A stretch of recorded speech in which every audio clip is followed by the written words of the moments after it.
So anyway, so in the race, I'm in the car and it's looking good. We're in the lead. And we're probably like 4 hours into the race.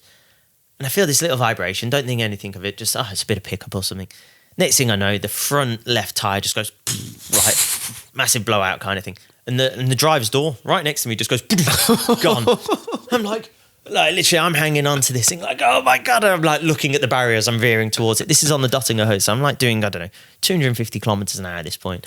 I'm like, oh my God. Anyway, I got on the power and it like picked the front up and it went back in a straight line. So eventually slowed down, came straight in the pits.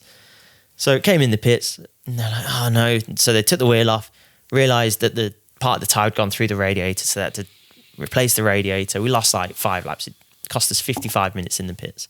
Chris Esser from Pro Sport comes up to me and goes, the other drivers don't want to do it, but do you want to go and do a lap? We don't have a spare door. I was like, what? I was like, well, we've got a window net. And they're like, yeah. So they put the window net in.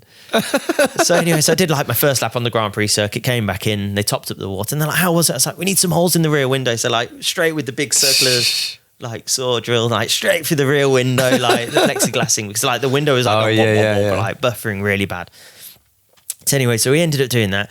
I did one lap on the Grand Prix and like, of course, I'm like going out and like, I just had the urge, everyone that I went past, because it's on the driver's side, I just wanted to go, hello, like, stick my hand out, like just like wave at people. I was like, no, just don't like, do that. Yeah, don't do that. Just like stay undercover, like don't draw attention to yourself. What I didn't realise is like the helicopter was following us for like 3 laps. Look at this guy, like you can see my elbow like out the side of the door kind of thing, because he's got no door. Like you wouldn't be allowed to do it now.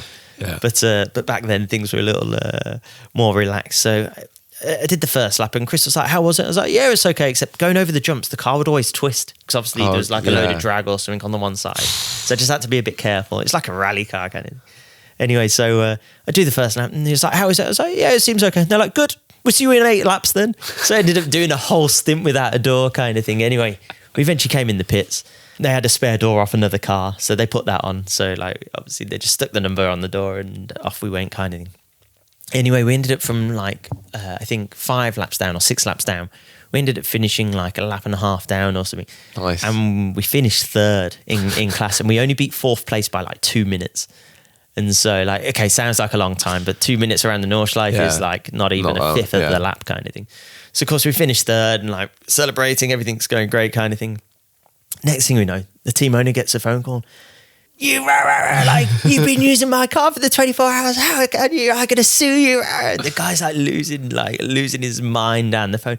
Chris is like, what do you want about it? This is my car. And he's like, no. He goes, look, there's my stickers on the car. And he's like, oh no. He goes, that's just your door. He goes, we had to go back to the workshop and take a door off one of the other cars, basically. Like, yeah, we ended up borrowing his door off his race car and just putting it onto ours, just so we had a door for the remainder of the race.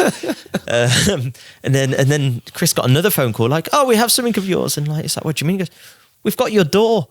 He's like, "What do you?" He's like, "Have you got my number?" And basically, because it was a brand new team to me, I didn't know any of the team. One thing I've always been taught for the Nurburgring was to take your phone with you.